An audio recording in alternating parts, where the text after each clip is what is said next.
The Texas Rangers are our 2023 World Series champions, Will. Let's talk about it, buddy.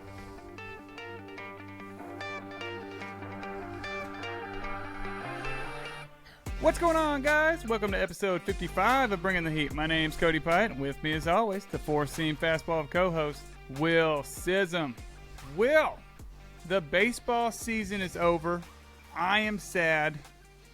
How in the world are you doing? You know what? We've got a World Series champion. Congratulations to those Rangers in Arlington, Texas. They're well deserving. Man, the season felt like it kind of ended abruptly a little bit. Oh yeah. At least in my opinion. But hey, I enjoy. What a great season overall.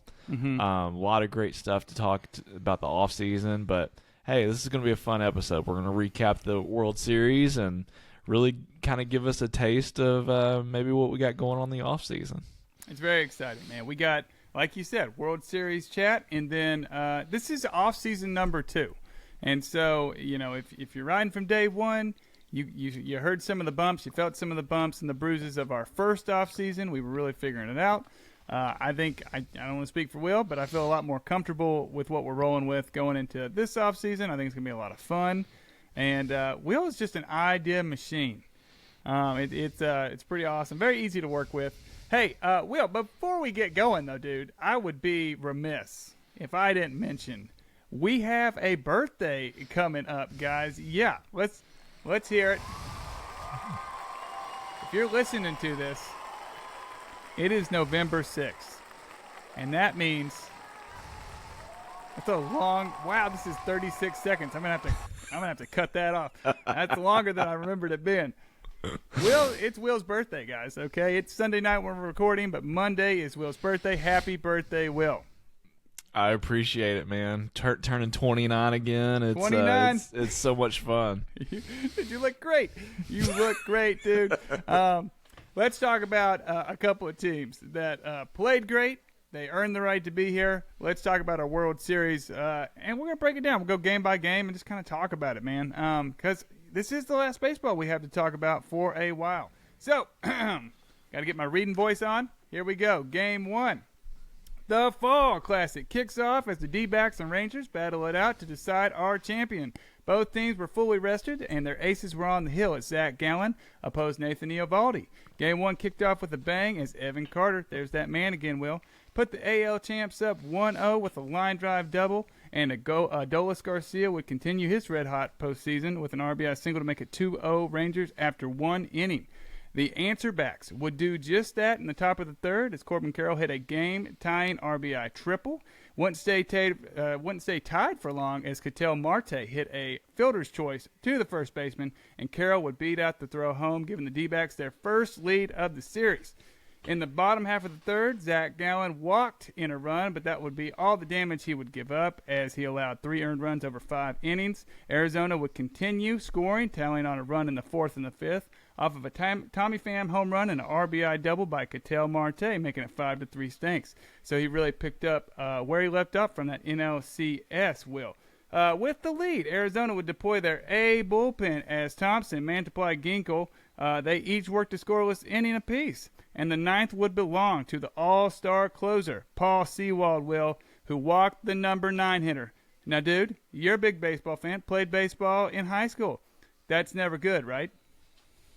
Walks are bad, especially when you walk at the bottom of the order to get to the top. You can't do it. Walk the number 9 hitter. If you watch the game, you guys know what happened. You're asking for it. That's it. After Semien flew out, he still's not going yet at this point here in Game 1. After Semien flew out, Corey Seager stepped up and tied it, leveled it with a mammoth home run to right field to make it 5-5. Game 1 would travel into extra innings where each team was held scoreless until the ALCS MVP, Adolis Garcia, sent the home fans home happy with an opposite field walk-off home run, giving the Rangers a 6-5 victory in Game 1. Dude, let's talk about it. What'd you see in Game 1? It was an unbelievable game. And tell you what, obviously we know the outcome of the series now. Yeah. But looking back on it, you wonder how would this have played out differently if Arizona holds on to win Game 1? If Sewald, does what he normally does, because Sewald's normally a really good closer. Mm-hmm. And, you just think what might have been. But, big time. But, man, credit to the Rangers here. I mean, like what you kind of said from the top, I mean, when you walk one of those guys, especially at the bottom of that order, and you get to Semien, Seager, and then Garcia with runners on base, man, chances are not good, Yeah. And so, anyways, Game 1 set the tone really for the rest of the series now that we kind of know the answer, and it was a huge, huge game. Yeah. Oh man, that those fans, it was unbelievable. Somebody on Twitter is doing this thing, or maybe it's MLB, I'm not sure, but they're taking the announcers off of the clip and they're just letting it play with the fan noise, and it's it's like deafening. It was really cool. What a moment for Corey Seager, who seemingly does this every October. He's got some extraordinary numbers. We talked about in the preview, man. If you're Arizona, you're the less talented team. You got to win your wins, and they played well enough to win this game, and that's something I'm going to keep saying as we talk about these 5 games.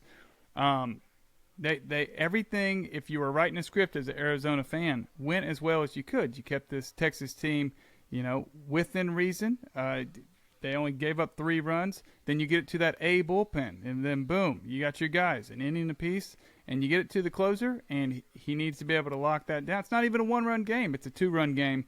But John Smoltz, man, he says it every time there's a walk. He's like, a walk in the playoffs is a rally, and it's a beautiful call. That's exactly what happened. Pretty tough, but let's see how Arizona would bounce back. In Game 2, guys, moving on, the Rangers would hope to build off the momentum from Adolis' walk-off, and the Snakes look to wash that disgusting taste of defeat out of their mouth as Merrill Kelly and Jordan Montgomery do battle in Game 2. Both teams were scoreless through 3 before the D-backs put up a 2-spot in the 4th off of Gabby Moreno's solo bomb and a Lourdes Gurriel RBI single. Rangers would respond with their lone run in the game, a homer off the bat of Mitch Garver, cutting the deficit to 2-1. The score would stay that way until the 7th, but it would be all D-backs after that as they would score the next touchdown, Will. Oh, my gosh, RBI singles from Evan Longoria, Corbin Carroll, Ketel Marte, and Emmanuel Rivera pushed the score to 9-1 D-backs. The pen would hold, and Arizona successfully bounced back, and the score of the series was even at 1. Dude, we were hanging out. We were roasting s'mores, I think, during this game. So I went back and watched it, but live we didn't really get to see it. What an answer from the D-backs, huh? Yeah, Merrill Kelly was phenomenal. He was unbelievable to hold that lineup in check, and Arizona just kind of stretched it out from there. So, again, think about it. I mean, if Arizona holds on to Game 1, that's 2-0 going back to Arizona, and it just feels totally different. Yep. Anyways, Merrill Kelly was awesome. Mm-hmm. The lineup was solid. And I'll tell you what, you mentioned it, those 2 former Blue Jays kind of got them off on the right foot, and they never really looked back. So, big-time answer in Game 2 from Arizona, and they're going back home 1-1. Let's talk about more reading. This is brought to you by Hall's Throat Lozenges, Will. Here we go, baby. It's time for Game 3, guys. As the series shifts to Arizona, all knotted up at 1, the rookie phenom Brandon Pfaadt would be opposed by the 3-time Cy Young winner Max Scherzer. Little timeout here, team. It's Sunday night. The World Series, I think, ended on Wednesday. I made these notes game by game as we went along, and I haven't looked at these really since Wednesday. So I'm like, oh my gosh, I forgot about this. I'm having a great time over here. Like, oh yeah, this is the Max Scherzer game. This is cool. Okay, so you got Brandon Pfaadt on one side, Max Scherzer on the other. We're timing back in. Both pitchers rolled through the first before getting into some trouble. Scherzer would give up a leadoff double to Christian Walker. Oh, Will, you remember this, buddy? But he was thrown out at home after some controversial base running led to Adolis Garcia. I got to get your opinion on this, dude. Garcia hosed him at home plate, man. He's got a cannon. The Rangers would escape without giving up a run thanks to some luck. After a line drive would ricochet off of Scherzer right to Josh Young, who threw over to Loda in the inning. For Arizona, PFAT would get into some trouble. Get into some trouble of his own in the top of the third after a double by Nathan Lowe. The hitless wonder Marcus Semien stepped up and would get the job done. He got a hit, Will. With the RBI single, he would touch home moments later after Corey Seager hit a 2-run shot to put the Rangers up 3-0. Scherzer would leave due to injury following the third inning, forcing the Rangers to turn to their probable Game 4 starter, Will. I didn't know this at the time. John Gray, who continued his masterful World Series with 3 more scoreless innings. The Rangers would kick it to Josh. I'm going to ask you how to say his last name, and I should know this. Spores? Josh Spores. I want to say Schwartz, like Schwarber. That's not right. Josh Spores, he gave up a double to Pham, but left him stranded at second to get through the 7th, up 3-0. In the bottom of the 8th, the D-backs would finally break through off of Rocky reliever Aroldis Chapman, scoring their first run of the game on a Geraldo Perdomo RBI single. After freezing Corbin Carroll on a nasty 3-2 slider to strike out looking, Chapman would get Marte to ground sharply to Seager, who turned the nifty 6-4-3 double play to once again pull a rabbit out of his hat. Leclerc would come in and shut down the Rangers in the 9th with some questionable umpiring behind the dish, Will. I don't know if you remember that. This win put the Rangers up 2-0 in the series and improved Texas' home record to an unbelievable 9-0. Dude, so much to break down. This is probably the juiciest game. I mean, game one was pretty. Game one was the one to watch, I guess. Yeah. But let's just take it point by point. So here we go. Did you see the Christian Walker running home from second? And I did. Who do you think's at fault here? I mean, it was on the base runner. I mean, he ran through the stop sign, and if you run through a stop sign, you better get there. And I mean, it honestly wasn't that close. No. Adolis Garcia's got a cannon for an arm, and so I'm sure that the third base coach knew that. And if I'm not mistaken, wasn't there only 0 or 1 out at the time? So there were no outs. Here's the thing. Okay, that's tough. I mean, it's different if it's 2 outs because if you 2 outs, I'll give it to him, but if you don't have any outs, you were just killing. I mean, that's almost, I don't want to say it's a guaranteed run, but with no outs and a runner on third, there's a real good chance that you're going to score that run. So, just a killer momentum play. That's tough right there. So here's the thing. When I watched it, I actually had to do a little research on this, Will, because, at first the third base coach, I don't know if you saw this, was waving him in. And so I think on the defending Walker side, he saw that. He knows he's not that fast. He puts his head down, and he never looks up again. And he hits third inside corner of the bag like you're supposed to. And, it just wasn't close. He had to be like, what happened? Yeah. Everybody saw the stop sign. He didn't look up. So I did a little research. And I didn't know this. I learned something about base running, Will. So you're supposed to look up twice. You're supposed to, when the ball gets past the infield, you look at them. And then right before you hit third, you're supposed to look again. And I guess that's why you're professionals. You're able to look and touch third base. But I think what happened was he saw the go sign and was like, well, shoot, I'm not that fast. I'm just going to put my head down and go. Yeah. And so after he threw up what seemed like a pretty obvious stop sign, but he just never saw it. And so I think you're right. It ends with Walker. Because if you're the third base coach, I mean, like, what are you supposed to do there? Like he's telling, okay, let's go. And I don't know. So apparently. But as the base runner, though, like, if you're on second base. Yeah. And, I mean, you have to be aware who's in the outfield, right? That's true. And so it's different if it's hitting the gap. You know, if it's hitting the gap, you can walk home, Yes, right? right. But Yeah. I mean, if you see off the bat that this ball is hit to right field, oh, Adolis Garcia's out there.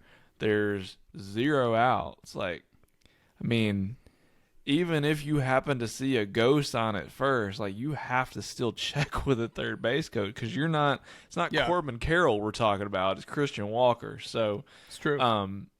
all that to say, like, I don't want to beat up a guy for being aggressive and for running hard and whatnot, but yeah. at the end of the day, though, that was a big play. That was a big play in that game in the first inning. And, you know, for Arizona basically to not get anything out of that at that point in time, man, that's tough.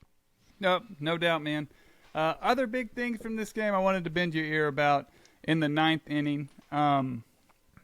So did you see the at bat where I think it was the first batter of the 9th. It was a 1-0 count. Yes. The breaking ball was thrown. It was Gabriel Moreno. Yep. And it caught the corner, but he called it a ball. And Right. then on the 3-1 count, it was another breaking ball. And, I mean, it was a ball and a half outside. Everybody – I think they called it a ball in the booth before the sign went, and then they had to peel back. That's how obvious it was.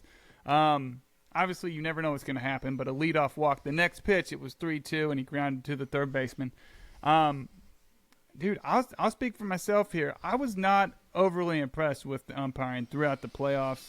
I know the human aspect of this game is a beautiful thing, and honestly, you can watch it and say, hey, it happens for both sides. But for some reason, we watch a lot of baseball. In this October, it felt, really bad. Like, these aren't calls that typically get missed.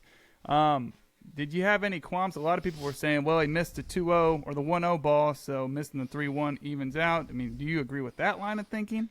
Yeah, I mean, it's tough. I mean, I do think over time they tend to kind of even out. It's just tough for it to happen in such a big spot. You know, if it didn't happen in such a big spot, a lot of times it just kind of gets overlooked. It's part of the game. But I don't know. I mean,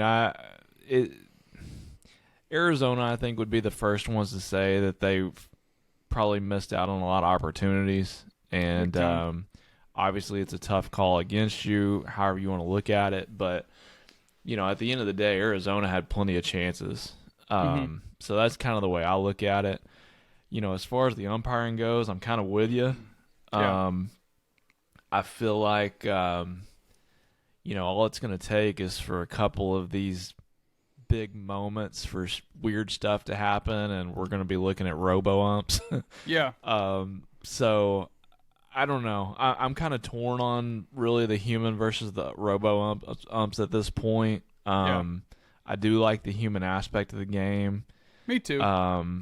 So I kind of lean that way, but it was definitely a tough call at that situation. But at the same time, I don't think it really – I'm not going to ever say – unless it was just something just totally egregious, I'm not ever going to say that the umpires won or lost a game for another team.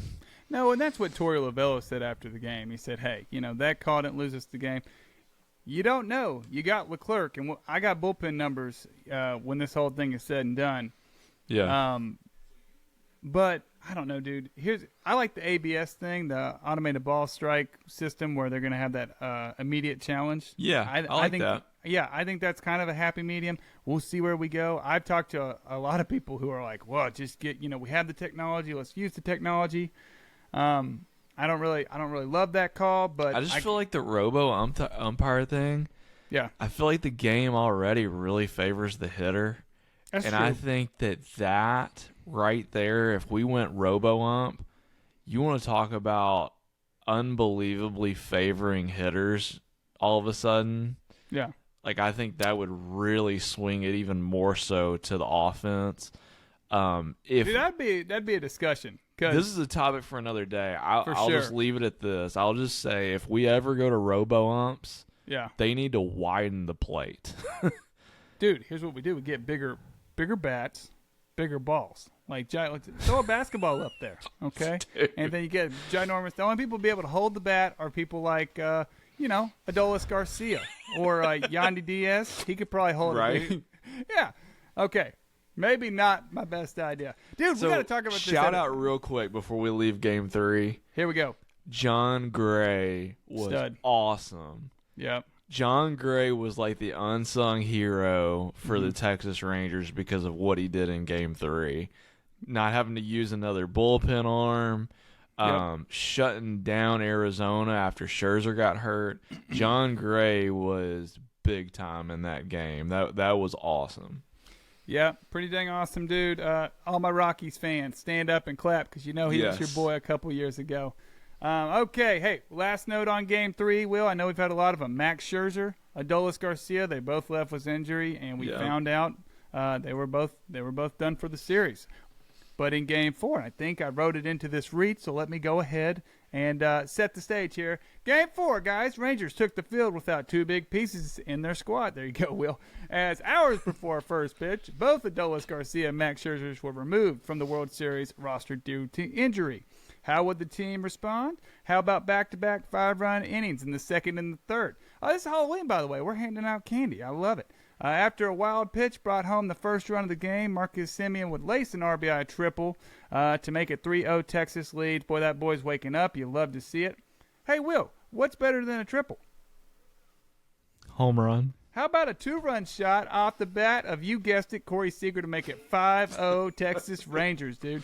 In the third, after 2 runners reached, it would be an error from the Gold Glove first baseman Walker on a what would be double play ball that kept the inning alive for Garcia's replacement, Travis Jankowski, most beautiful hair in the game, to double in 2 more runs. They were not done as Marcus Semien came up and did his best Corey Seager impression, hitting a 3-run bomb to make it 10-0 after 3 innings. Yeah. Listen, when the Red Sox aren't involved, I'm a very positive guy. If I'm picking a team to root for, I'm like, hey, a lot of game left. We're going to turn this thing around. Like, it's going to be fun. It was over. It was so over. It was like, wait a second. Yep. This is tough, man. Let's see, where are we here, Will? They weren't done. Semien hit the home run. Texas pitching would get the job done, giving up 1 run through 7. Things got a little hairy in the 8th and the 9th. A 3-run shot from Gurriel and an RBI single from Moreno brought the score to as close to 11-7, but it was way too little, way too late as Leclerc was brought on to get the final out. The Rangers lead the series 3-1 and were 1 win away from their first franchise title. I mean, can't get too analytical here, man. They just banged the ball.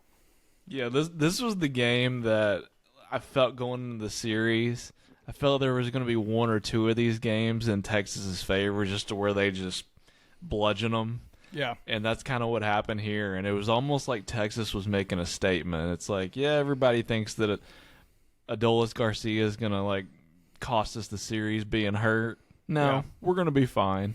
Yeah. And man, I mean, it's like what we said. After the 3rd inning, the game was over. Yep. So, yeah, it was very impressive. And to be honest with you, like after this game, I was like, yep, Texas has got it. Dude, it felt that way. I mean, I don't know. I was handing out candy. I turned back to the TV. It was 5-0. I was like, what the heck happened? I was at the door talking to Spider-Man for like 2 seconds. And, there were a lot of Marios. I saw quite a few Marios, Will. Did you have, real quick, we'll pause. Did you have a favorite? I got one. Did you have a favorite outfit that you saw on Halloween? I'm not going to lie. There was this one trick-or-treater in our subdivision that had a scarecrow outfit, and it was pretty awesome. Not going to lie. Dude, that sounds pretty good. I tell you what my favorite is a little kid, probably elementary school, had a jack-o'-lantern on his head. Just a long-sleeve shirt, jack-o'-lantern. And I was just like, whoa, this guy deserved, I gave him extra candy. He deserved extra candy. It was unbelievable. So shout out to that kid. You're probably not listening to this, but it was the coolest little costume I'd seen. Yeah, man, this is, I'll be honest, I went to sleep in the 6th inning. It was like 11-1, and I was like, nope, I'm going to get some sleep. Had to work in the morning. Tough loss for the D-backs. It was supposed to be a bullpen game going in. You had Andrew Heaney and Mantiply. Mm-hmm. Heaney ended up going 5 plus. He was actually really good. He looked, oh, dude, the freedom to pitch with a 10-run lead. Yeah. It's, you can just put the ball in the zone and let that defense do its thing. Yep. Yeah, dude, not that much to break down here other Nope. than Marcus Semien woke up. And He did. at that moment, it was like, uh-oh. Yep. One note, 10-0 on the road, the Rangers after this game. Unreal, man. But, Will, could they make it 11? Let's talk about it, baby, because it's Game 5 time. The D-backs hand the ball to their ace, Zach Gallen, to keep their season alive and push the series back to Texas. He'd be opposed by Nathan Eovaldi, Game 1 rematch, looking to continue his stellar postseason and collect his record-setting 5th win. Woo! We got there, Will. Both teams were scoreless through 6, as Gallen actually had a no-hitter going there, Will. On the other side, Nathan Eovaldi was dodging runs Matrix style. I don't know if you saw that. Diamondbacks would threaten in each of the first 5 innings, but were held 0 for 9 with runners in scoring position. And the 7th, Texas would break through thanks to Mitch Garver's RBI single, which was the 3rd of 3 straight hits that broke up the Gallen no-no. Ginkel would come in for the Snakes and shut down the Rangers' threat, as he also worked a turbulent but scoreless 8th. Heading into the top of the 9th, it was a 1-0 lead for the Rangers, and they would put it out of reach with Paul Sewald, man. His second appearance in this World Series, and again got crushed. He allowed 2 aboard, and then Jonah Heim hit a single up the middle, and it was just misplayed by Alek Thomas. You don't see that in a big league game that often. No. And he just missed the ball. Pretty wild. It allowed both runners to score, and, of course, Heim ended up on third base in a very fitting ending to the scoring in this World Series. It would be Marcus Semien hitting yet again another home run. 2-run blast to make it 5-0. Texas stuck with S'mores. Spores. Yep. I'm never going to learn this poor guy's name. He was great. He was unbelievable, dude. 2.1 innings, and that's it, man. Texas Rangers did it. First ever World Series title in franchise history. You remember just over 10 years ago, right? They were an out away in Game 6 against the Cardinals, and that had to be heartbreaking. And so, shout out to David Freese. Dude, that guy is a legend. Went to my wife's high school. Went to the same high school as Claire. Yeah. Crazy. Absolute crazy World Series in there. Good for Texas. Any big overarching takeaways, Will? I got a few. You know what? I just, at the end of the day, Arizona had their opportunities. Yep. They squandered big-time chances in Game 1 and really in Game 5, not scoring in those first few innings when they had runners on. But I don't know. My big takeaway was the best team won. I thought Arizona was very much a worthy National League champion. They deserved every bit of getting to the World Series, but I just thought that they ran into a better team. Texas, my goodness. Yep. I mean, I know that I was on them preseason, but I just didn't expect that lineup to be such a juggernaut. And just timely pitching from Montgomery, Eovaldi.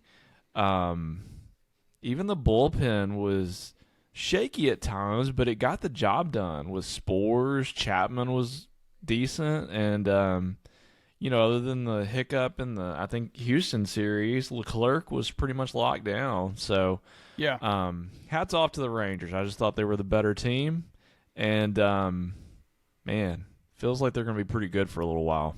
I think so, dude. Hey, big props, like you said, 11-0 on the road. That's where they wrapped up. And if you remember, they really kind of tucked their tail between their legs. I think I read going into the final weekend they had a 97% chance to win the division. All they had to do was win a game. They got swept in Seattle, and then Houston swept in Arizona. And, dude, that sealed their fate. They had to go on the road, and what did they do on the road? They just won, baby, and that's pretty cool. A lot of credit goes to Bruce Bochy. Yep. Listen, he's won 4 titles, took 3 different teams to the World Series.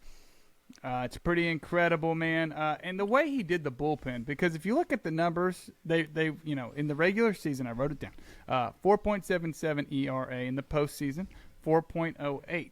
So obviously there's a little improvement there. But it's almost like they gave up runs when they could afford to. You know, Right. They gave up 6 runs when they were up by 10. Right. And obviously they got ripped a couple times by the Houston Yep. the Astros in that series. But he did a great job, and I think there's something to be said about having guys like a John Gray and Andrew Heaney and Dane Dunning who can come from their starting role and just Yep. be extra tools to use in the bullpen. And Bochy, we talked about it going in, dude. He can push those buttons, and pretty dang cool. Is he the best manager of the modern era? Gotta be. I'd have to think about it because I don't know Who's better? who managed the Royals this year. I mean, Oh God. that's not very nice. I'd have to think about it. He's up there, dude. He's got to be. It was like I would say 3-4 years ago. The cool thing was to get like Chase Tingler. All these young guys were coming in. Kevin Cash, Right. and he's panned out. And then I think Tony La Russa, and I love him. He's a legend in St. Louis, but he kind of ruined it for the. Yeah, it what I ended read bad was in Chicago. the AARP guys is what I read. Okay, I'm not co-signing that, but I thought it painted a picture, and I Yeah. think Bochy literally coming out of the off the couch from Nashville, and doing this thing, and this, like I said, the way they came into the playoffs, that could have been it. They were going to play a 99-win Tampa Bay team, but he had them ready to go, and And then Baltimore. and then Baltimore, 101 wins. And, and then they beat the Big Brothers in Houston. It was very cool. We talked about the lineup. They just crushed 23 innings where they scored multiple runs this playoffs, 13 3-run innings, and then 5 innings they scored 5 runs. That's unreal. Yeah. Dude, you're going to win. And that lineup, dude, names like Evan Carter, shout out to him. Who else had big? I mean, obviously Adolis Garcia going I feel like nuclear. everybody in that lineup produced, though. Obviously Seager was awesome. Garcia was awesome. Stemian got hot the last couple of games. But, man, everybody in that lineup contributed big hits throughout the postseason. Mitch Garver. Yep. Lowe got a couple of key hits in the World Series. Like, Yep. Evan Carter looks like a veteran. I mean, it was just really, really, really impressive. Yep. Very cool. Last And 2 points. Bochy, like I'm telling you, I don't know of a better manager in the modern era. I mean, Joe Torre kind of comes to mind back in the day, but Yeah. I do not know of a better manager. I mean, we're talking about Leader 4 of men. championships Yeah.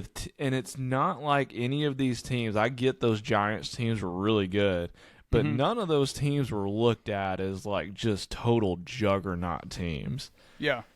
I mean, I think they were probably they were underdogs against Detroit. I know for sure.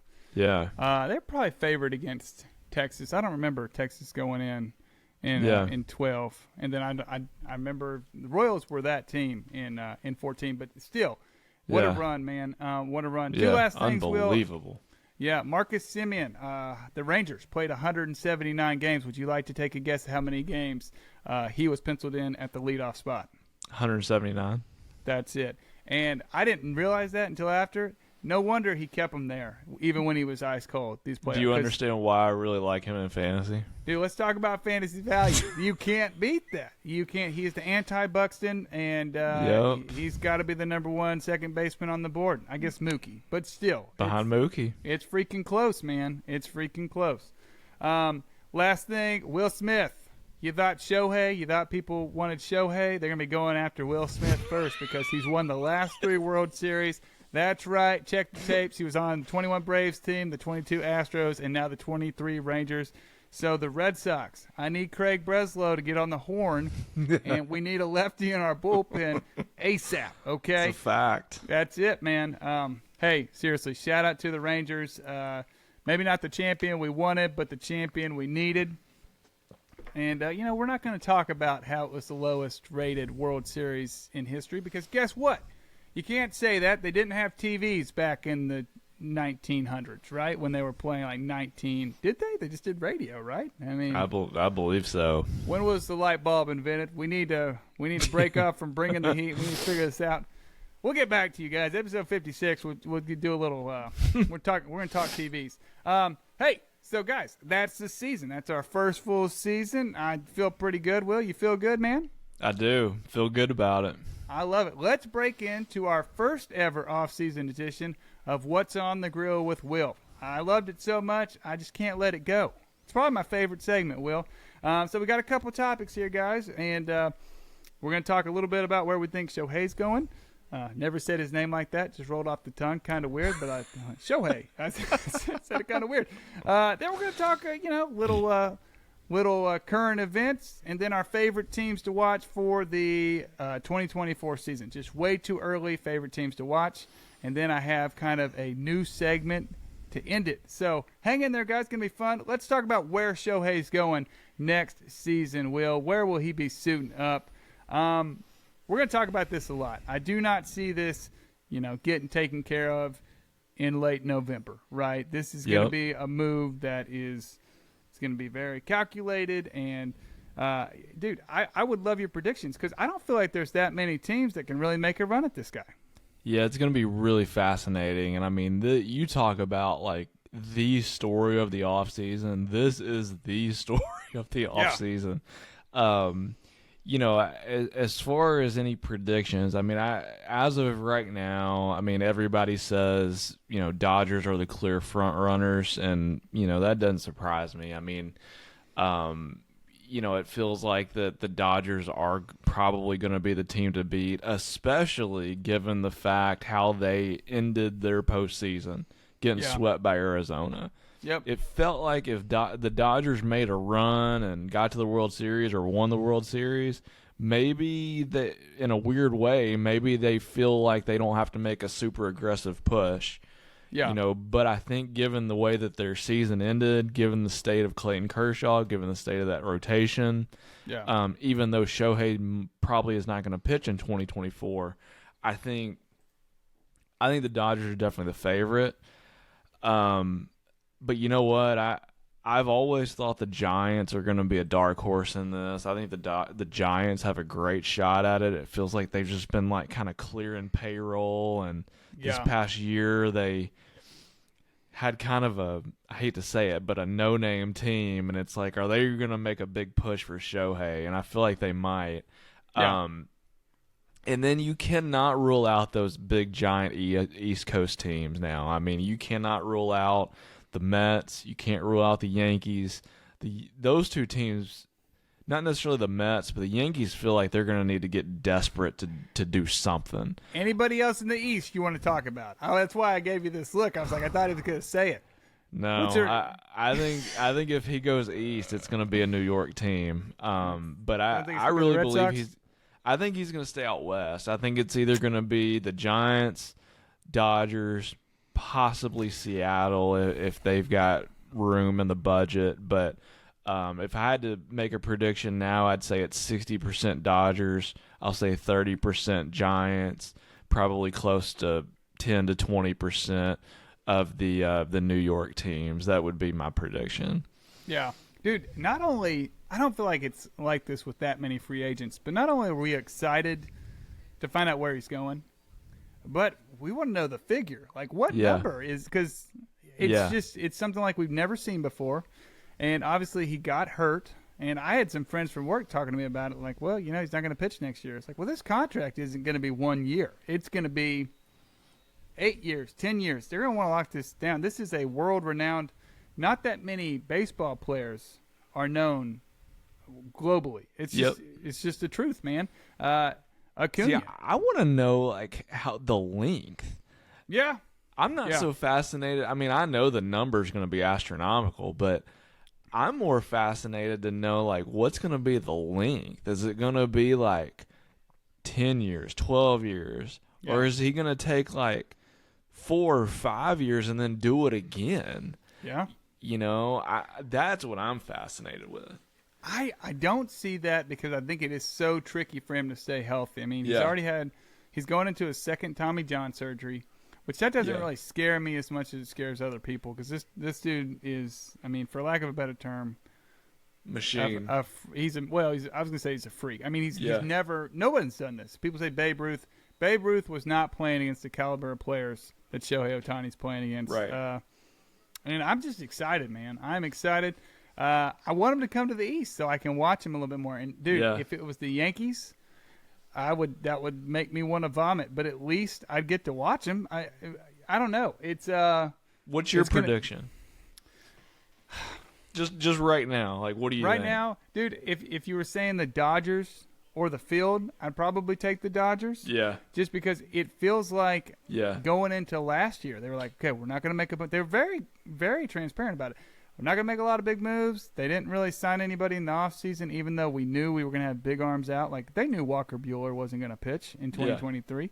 And they went out, they got under the luxury, I believe, pretty dang sure. Yeah. And I think it was all an effort to get this dude. So that's the one that makes the most sense. I don't want to say that San Francisco would be kind of like a NL Angels situation. Like, does he make that team? How many wins do you think he gives that team? As far as, I don't think they're making the playoffs with Shohei. They're still in the West. See, I do. I think the Giants are like a super well-run, super efficient franchise. I mean, they almost made the playoffs this year with a no-name roster. I mean, you say that. They let go of their man. There's some stuff I got to see. And if I'm in Shohei's camp, I feel the same way. It's like, I think Shohei would be their superstar, obviously. Got to be, yeah. And I think that they would also probably sign a couple of guys and maybe bolster the pitching staff a little bit more than what they've had over the past couple of years to really make a run. But I really believe the Giants, if they could somehow pull it off, I think that it makes them very much a contender all of a sudden. Yeah. Well, I think if you look at it through the lens of the fact that, okay, if he signs with you, he's not only, you're not just giving him a ton of money, he's going to show up. It's going to be, okay, we're signing you, but we want your hand, we want your thought in what direction are we going with this team. That's what it's going to take. It's either going to take, hey, we want your opinion, who do you like? We're going to try and go get XYZ players. It's not going to be just you. So that's another reason to be excited if he goes to your team. But, dude, what about what Messi got coming to the MLS? And I know it's a different sport, and soccer altogether is just nutty, but he got like a percentage of Apple TV pay. Yeah. And is there a world where they're like, hey, this is Shohei, he's going to get a percentage of your team? I think a lot of that's going to depend on the ownership, and I think that a strong ownership group that gets really creative, I think they're going to have the greatest chance. Yeah. And so I think something crazy, something that we've possibly never seen before in MLB is possibly going to happen with this. So it's just going to be fascinating to see how it unfolds. I'm pretty excited. Dude, I'm getting fired up just thinking about it, dude. It's a game changer, man. Just hurry up and wait for us. Hey, one team we know they're not going to, Will. The San Diego Padres, man. What in the world is going on in San Diego? They obtained a $50 million loan late last season, 2023, to help pay some of the team expenses, including its player payroll. So just layman's term, they took out a loan.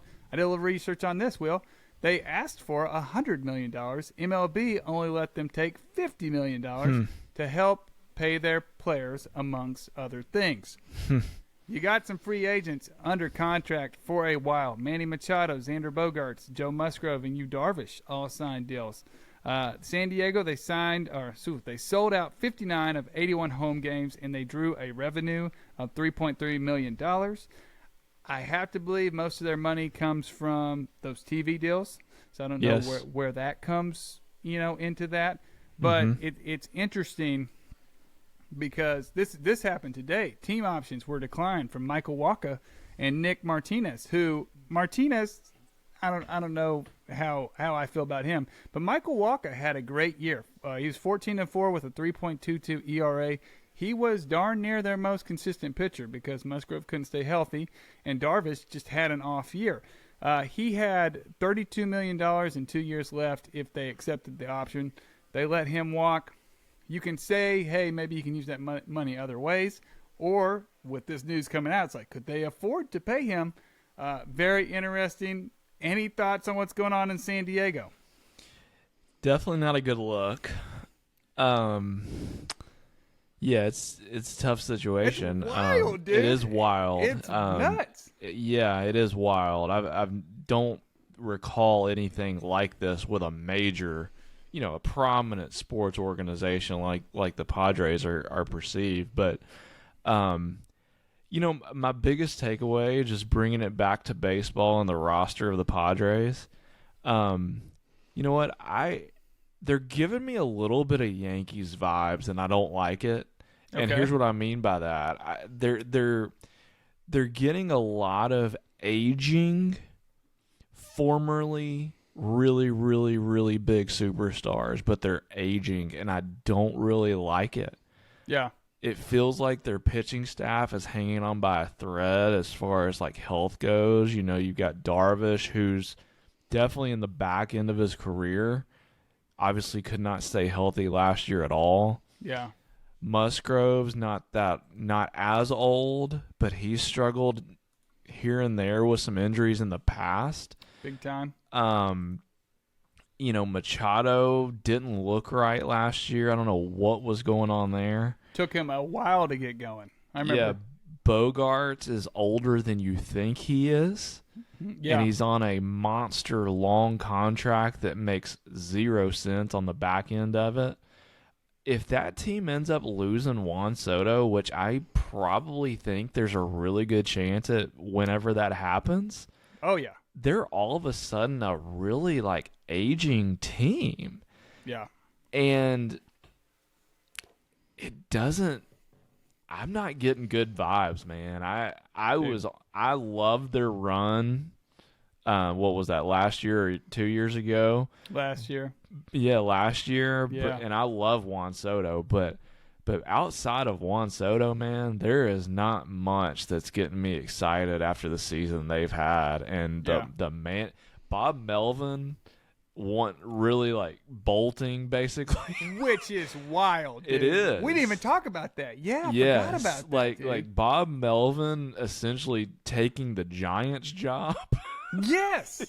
like there's weird stuff happening, and there obviously we have no idea the specifics, but we did say all year long there's something amiss in San Diego, and I think all of these things that are coming out, it's not everything, but all of it is something. And there's just something amiss in San Diego, and I don't like what's going on, whatever it is. Yeah, I'm with you, dude. Hey, two things real quick on Bob Melvin. Yeah. I did do a little bit of reading now. He grew up in San Francisco, and he was a big Giants fan. How cool is that? And so I remember reading, he said something like, hey, if I can ever get a chance to manage the Giants, I'm going to do it. But I remember texting you, I think I screenshot the article where it said the Padres are allowing Bob Melvin to go talk to the Giants. I'm like, that's their division rival. There's no way he's coming back. Like, that's not what? That's just like, hey, Alex Cora, he wants to go talk to the Yankees about potentially managing that team. What? Hey, I think Bob Melvin wanted out of San Diego. Dude, it didn't click, and it's weird because we really looked at him and said, that's a guy who's got, 10-plus years of managerial experience. This is a guy who's going to be able to take all these egos and bring it together. And we saw halfway through the season when Juan Soto's coming out saying, like, hey, this is just not a group of hardworking guys. Yep. And it's just like, whoa, that's just kind of a bomb to drop when you're looking at some of these names, dude, and some of these ball players. I think we've talked about this, and I don't know if now's the time to have it, but we'll have this discussion real quick. I think Soto's as good as gone. You don't even hear circles of him being extended. And then with this whole financial thing, and dude, listen, this could be just as simple as somebody saying something that they shouldn't have, and this getting. I don't know how often this happens in sports franchises, right? I mean, I don't know about it, dude. It's if they don't give out $50 million loans to people who don't have money. That's right. That's kind of where I'm landing. I think if you or I went and asked, they'd be like, no, okay.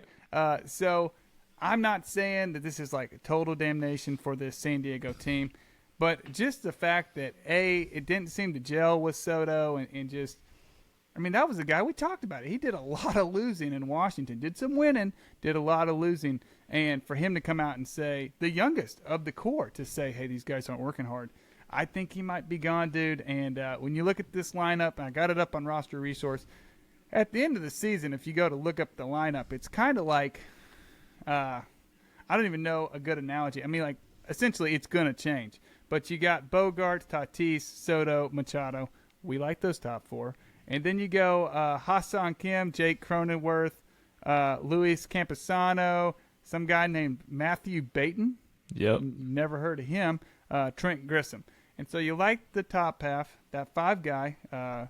Ha-Seong Kim had a heck of a year. And then He did. The I like bottom, Ha-Seong Kim. yeah, bottom four, you're like, what are we looking at, dude? Yeah. And then rotation, they have Jay Groom, who he was a lefty prospect for the Red Sox back in the day. I know Jay Groom, but he is 26 now, almost, and he is their fifth rotation guy. So they got a lot of work to do. I don't know what money they had to throw at that people, and I don't know who they have them in the It's going pipeline. to be fascinating. Yeah. That just feels like a team that's really teetering right now. Yeah. You also have Hader, who is a free Right. agent and not likely to come back. So, oh, dude, I cannot wait to do the free agent prediction because, like, where's a guy like Hader gonna go? It's gonna be wild, dude. Anything on San Diego before we move to our last grill topic, our last protein, Will? I would say just keep an eye on them. I feel like they need to ditch some payroll. I don't think they're going to re-sign Hader. I don't see them re-signing Snell. So it's going to probably be a little bit of a retooled roster to an extent. But they're stuck with those massive contracts. I don't think they're moving off of them. And, man, I don't know. That the NL West just feels totally different right now than what we thought it was going to be because of Arizona's emergence. Yep. You know the Dodgers are going to get better somehow, some way, whether that means Shohei or not. And I think the Giants are going to get better too. So the Padres, man, I don't think their arrow is pointing upwards anymore. And if you're a San Diego fan, you better hope for a good offseason. Yep. Hey, dude, you were on this early on, dude. I remember you saying if this doesn't pan out, we're going to look at this roster in this 1 year before you got guys like Hader and Snell being free agents. And we're going to be like, what happened? Yep. And it was a very unfortunate year, and like we kept saying, the dominoes just didn't fall. They had a little bit of a run in September, guys, if you remember, but Too little, too late. way too, dude. A little bit of Game 4 vibes. Yes. A little bit of Game 4 vibes. They got it close, but we needed it in like August. Mm-hmm. Hey, last protein on the grill here, Will. 5 teams to watch for 2024. So we're going to go back and forth, and I'll start. Because maybe I misunderstood the assignment. And so I was like, hey, I'm going to talk about my Red Sox for a second, just real quick. So let's start with the Sox for this episode or exercise after another underwhelming year, which cost our main man, Chaim Bloom, his job. How will this team respond, dude? We need new leadership.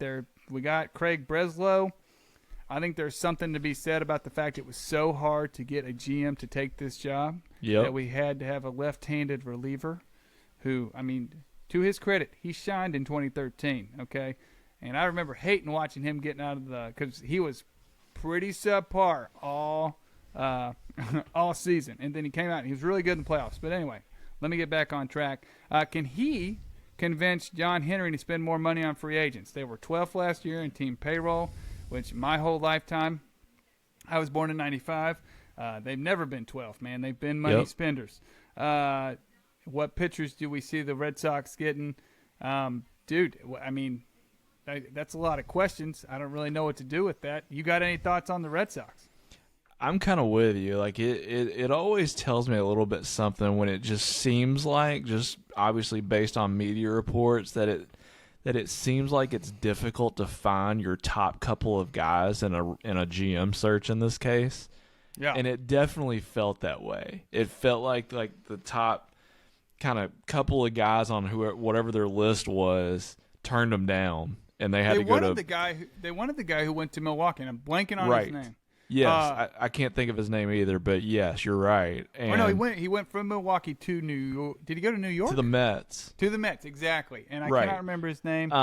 Yes, I think everybody kind of wanted him, and then they were also looking at the Twins, one of the Twins front office guys. Yeah, there was And that didn't quite pan out. And then I'm sure there were probably a couple more. So I'm just saying, whenever it feels like you have to go to Plan C or Plan D or whatever option it is on your list, that's not a great sign. Yep. But I'll just say this, man: whoever's in there, Yeah. please address the pitching. Got to. Like, I mean, I just don't understand how it doesn't take a rocket scientist to know Yeah. like the pitching's not going to get you anywhere. And so I'm with you. I want to see the Red Sox turn into kind of a bully again, and I mean that in a good way. Like, Yeah. Sign big free agents. Yep. Develop your prospects, but go out and sign some big fish in the free agency pool. And the Red Sox need to be the Red Sox. Yep. We need to go out. We need to get a Snell. We need to get a Nola. It's not going to happen. We're not going to get both. But I would love to see us make a run at they need to at least be in the mix for at least one of those guys. Why'd you get rid of Heim? Who, honestly, dude, we talked about this, so it shouldn't be news to anybody here. But if you're listening, maybe Red Sox farm system was 30th when he came in to office. when he came into office, it was 30th. He left, it was top 5. It was 3rd on the MLB pipeline. So, and then they fired him, and we're just kind of like, why? I was talking to my mother-in-law about this last night. Ownership said you have to stick with Cora, and I think that was a big snag because GMs come in, they want to hire their guy, so it's not a Moneyball situation. So they're not arguing about who to play. They can be step for step and head in the right direction. And so I think that was kind of a tough sell. And then so you go out and get a guy who played with Cora, and I don't know. We'll see. It feels weird. It feels weird, and I'd love to be proven wrong, but I don't feel good about it. They got an uphill climb in that division, man. They sure do. They sure do, bud. Hey, let's stick in the East and tell me what to watch for with your Rays in 2024. Yeah, the Rays. I mean, I honestly don't see the Rays doing a ton in the offseason. I think that it's going to be a big emphasis on getting their guys healthy. Obviously, McClanahan's probably going to miss all, if not most of 2024, which is going to be a big blow. And same thing with a couple of their arms. But on the bright side, Shane Baz will be back. We'll see if Jeffrey Springs is able to come back around the midpoint of 2024. Yes, sir. He looked like a total breakout candidate with his first few starts before he got hurt.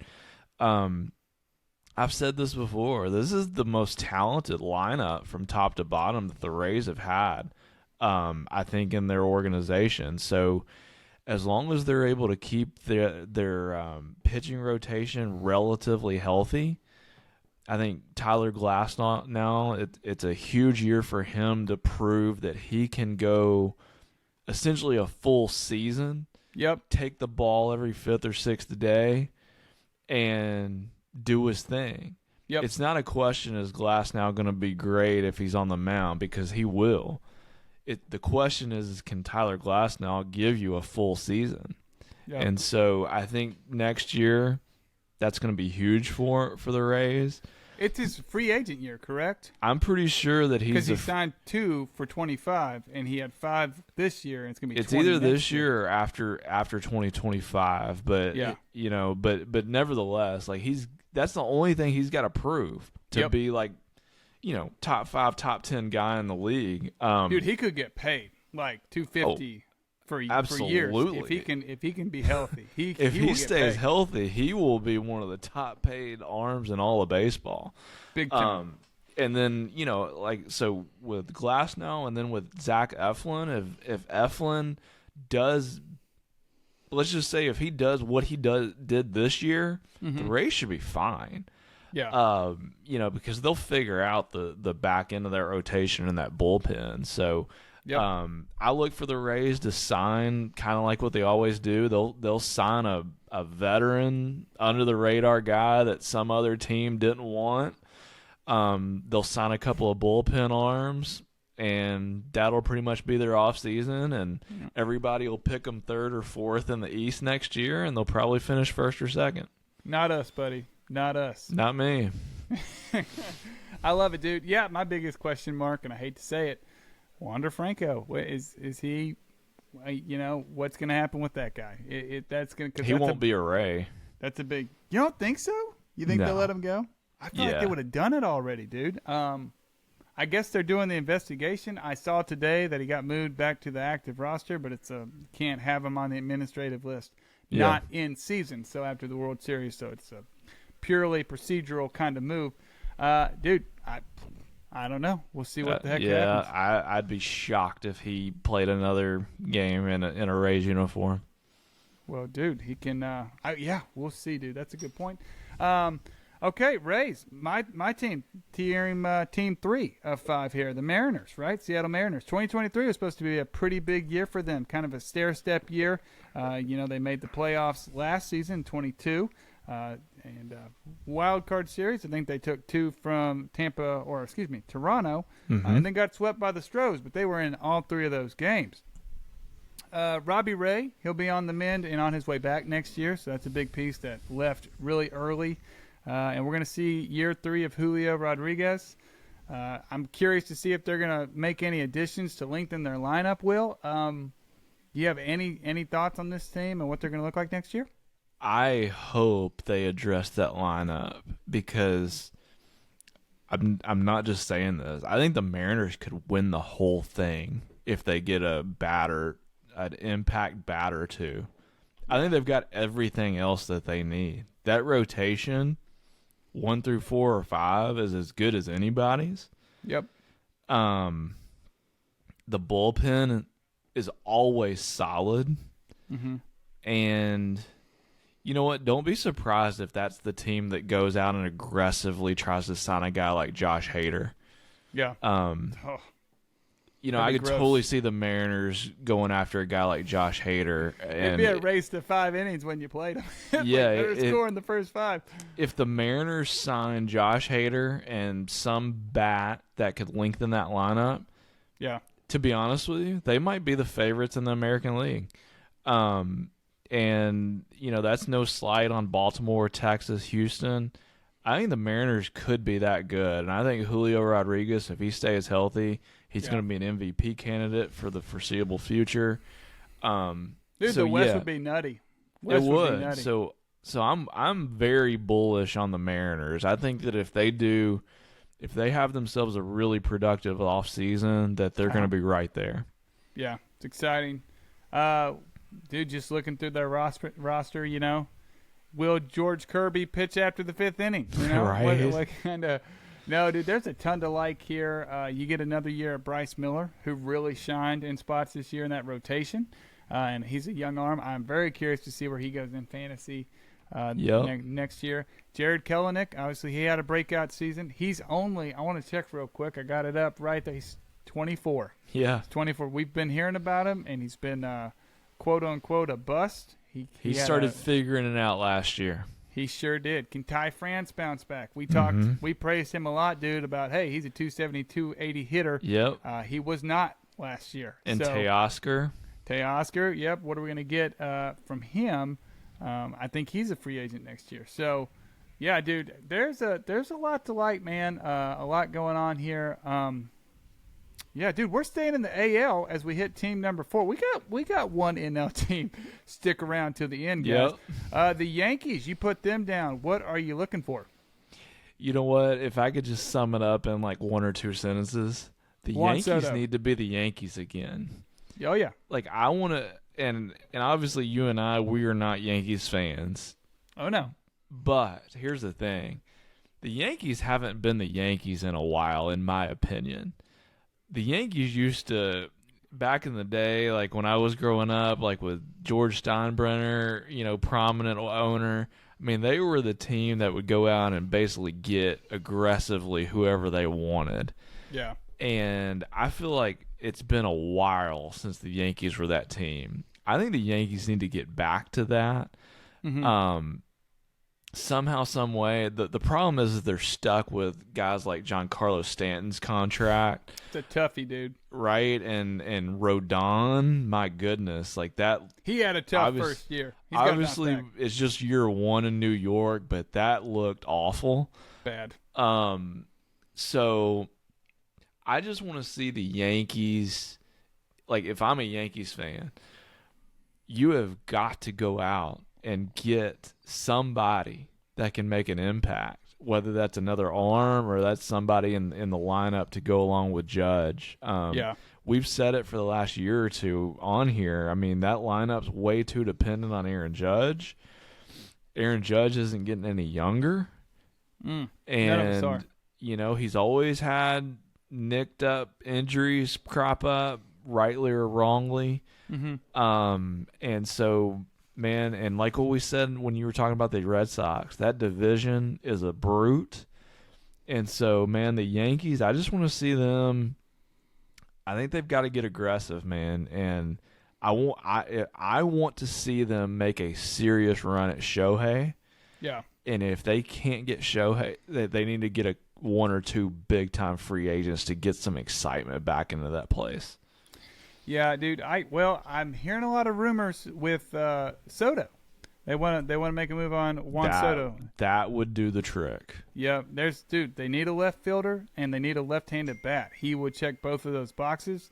Obviously, Shohei would be nutty. The third name that I'm hearing everywhere, and I feel like the Yankees, they're always like first to the bowl as far as, you know, there's a big free agent, you can pin the Yankees name on it, and then as time passes, other teams come in, and then whoever they sign with, obviously, it's not always the Yankees anymore. But there's this guy in Japan, Yamamoto. Yep. He was lights out. It was like 4 a.m. the other morning, and it was Game 7 of essentially their World Series in their league, and he pitched 138 pitches. And complete game. He gave up one run, and he's going to get posted. And two teams I keep hearing, Red Sox, Yankees for this guy. So it's going to be very interesting. And obviously you got the Dodgers who could go after a guy like that. So yeah, I'm with you, man. If you're the Yankees, got to spend a little money, because what I've noticed from afar, and I guess this is a bitter Red Sox fan who we don't have the prospect capital to do this with, but the Yankees have held on to guys like Volpe, like Peraza, I'm blanking on some Dominguez, Cabrera. That was the one, Oswaldo Cabrera. And dude, people would have paid handsomely with big league talent, and they said, nope, we're going to hang on to these guys and we're going to see how they perform. Yep. Well, the honest answer is, it's a little bit too soon potentially to see, but they haven't played that well. And I'm not saying these guys are all going to be defensive replacement bust, but when you're looking at your star in Aaron Judge, who's going into his 31-year-old season, and like everything you said, I'm not going to repeat it, the window to win is now. It's not in 5 years. So, and it is closing. It's it's not like this window is going to be open for another like 4 or 5 years. I mean, we've got maybe another 2 or 3 at best. It's a hypothetical. They got 4th place. It's a hypothetical window. They got to peel past the Jays, Orioles, and Rays right now to even get back to that division crown that used to be like a birthright for the Yankees. So I'm with you, dude. It's going to be very exciting. I think that's probably, if I had to put it in, like, wrap it up, we have so many teams that had so high expectations that just kind of flopped, that are going to bring their payrolls to the free agent party. And so it's going to be a lot of fun to kind of watch that play out. Last team, real quick, Will, the D-backs, man. If we're going to talk about a National League team, let's talk about the National League champions from 2023. Remarkable October run, left them 3 wins from a championship. How will this underdog build on their success from 2023? They got that young core, man. They got Carroll, Moreno, Gallen, Merrill Kelly. I think he's 35, which I did not have that on my bingo card. But how can they improve on the margins? And, dude, we talked about it. This is a team that made the playoffs and went through the World Series and could very easily miss the playoffs by like 5 games next year. Thoughts on the Diamondbacks? Yeah, it's a really interesting question because, I mean, the Diamondbacks, you don't think of them really being a big market, big spending type team. And I know that they've got some very high end prospects. You think of Jordan Lawler, you think of Drew Jones, Andrew Jones's son, who's a big time prospect. So they've got some big time guys still in the minors that they could call up in the next year or two. Mm-hmm. You've also got Brandon Pfaadt, who he looked really good for the most part in the postseason. And so, if he's truly a guy that you can kind of build your rotation around, like him, Zach Gallen, obviously Merrill Kelly's up there in age, but you get another good season or two out of Merrill Kelly. Sure. And you get those top three in your rotation, man, you got a shot. So, but to your point, the Dodgers are going to Dodger. Yep. They're going to improve. You have to believe going into next year, whatever that looks like. And then, like I've said this whole time, I'm a believer in that Giants organization. I think the Giants are going to figure out a way, as early as next year to start getting a little bit more talent into that roster. Yeah. And so and who knows what's going to happen in San Diego, but you're right. It feels like there's so much variance that could happen with Arizona next year. Do they continue to ascend, build off of what they just did, and kind of continue to take off? I mean, that's a possibility. Or do they kind of struggle, have that World Series hangover after losing, being in a tough division, and do they end up missing on the playoffs? Like, I could honestly see either one. 100%. So it'll be really fascinating as far as what they need to do. I think that, another veteran bat could help. I think some more bullpen arms just to strengthen kind of the overall bullpen could be helpful. So, it'll be interesting to see what they do. I'm with you, dude. Yeah, hey, speaking of veteran bats, Gurriel, I saw today, is going to be a free agent this year, so they're either going to sign him or find a way to replace him. Very interesting, dude. Hey, guys, last segment here. I was going to make a joke about the Oakland A's and Kansas City Royals, okay? And if they'll win, we need to have a little bet. Who's going to win? Are they going to get Shohei? Dude, maybe. I don't know. Maybe. Hey, you want to rebuild? That's who you rebuild around. Hey, last segment of the show here, team. This is our quick hitter topics segment, and we're going to call it hit and run because we're going to hit on these, and then we're going to run, guys. We're going to head on out of here because we're pushing an hour and 10, and we appreciate you for listening, okay? So 3 quick topics. Let's talk about number 1, Will. Detroit Tigers. They traded for Mark Canha. First trade of the offseason, dude. Nice and early. He had a pretty solid year, 262 average, 11 home runs, and 62 RBIs. I know, of course, he started out with the Mets and then went to Milwaukee and was honestly their only offense for times in Milwaukee. So traded him for a prospect. The Brewers didn't want to pay. They either had to pay $11 million or a $2 million buyout if they were going to let him back into free agency. So they didn't want to pay that. They got out of that, and they got a prospect named Blake Holub, which I don't know anything about. So hopefully I wish him all the best. And, happy holidays coming up for Mr. Blake there. But, hey, the Tigers got Mark Canha. Anything on that? Dude. You can say no. If there's any division in baseball that's worth, taking, it's the AL Central. Chips in, baby. Put them in there. Tigers, hey, you got a shot. I mean, the Twins won it last year. Basically, they were just over a 500 ball club. If you think that you can get to a little bit above 500, you might win the dang division. So, hey, I don't hate it. You know what? I mean that lineup is not great. So, adding a veteran bat that's can get hot and streaky at times in Canha, hey, I kind of like it. Hey. Let's dip our toe into these trades, man. We don't need a big one off the top. Let's get this Canha action going. Yep. Hey, this is a little precursor to our free agent talk here, Will. We got a couple big names here. Tim Anderson, Cody Bellinger, Whit Merrifield, and Marcus Stroman. Options all declined, either via themselves or the teams, and they're heading to free agency. Does this move the needle for you? Which one of these guys are you most excited about? Cody Bellinger. Yeah. Cody Bellinger is, I think he's one of the big fish, and I think if the Yankees can't somehow pull off a Juan Soto deal, I think Cody Bellinger's coming to the Bronx. That's just my opinion, but he, I don't know, he fits the mold. He's a left-handed power bat. Looked like he was getting his groove back last year with the Cubs. Finally looked healthy again.